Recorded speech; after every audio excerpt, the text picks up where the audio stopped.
পাশে নেই দল, জল মাপতে জনতার দরবারে পার্থ চট্টোপাধ্যায়। নিয়োগ দুর্নীতি মামলায় জামিনে মুক্ত প্রাক্তন শিক্ষামন্ত্রী এবার ভোটে আদৌ টিকিট পাবেন কি পার্থ? দলের তরফ থেকে সাড়া না পেয়ে মন বুঝতে ভোটারের দুয়ারে এবার পার্থকে প্রার্থী হিসেবে চাইছেন না দলেরই একাংশ। খবর তৃণমূল কংগ্রেস সূত্রে। জামিনে মুক্তির পরও দলের কোনো কর্মসূচিতে দেখা যায়নি পার্থ চট্টোপাধ্যায়কে। দল দূরত্ব রাখলেও নিজেকে তৃণমূল প্রমাণে মরিয়া পার্থ চট্টোপাধ্যায়।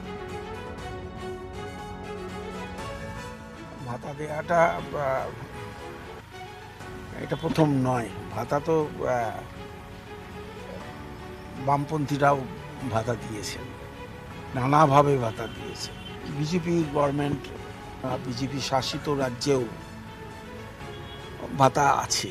ভাতাটা একটা অন্য মাত্রার, কিন্তু কর্মসংস্থানটা সবচেয়ে আগে। কর্মসংস্থানের সুযোগ করে দেওয়া, আমার কর্পোরেট জীবনেও আমি তা করেছি।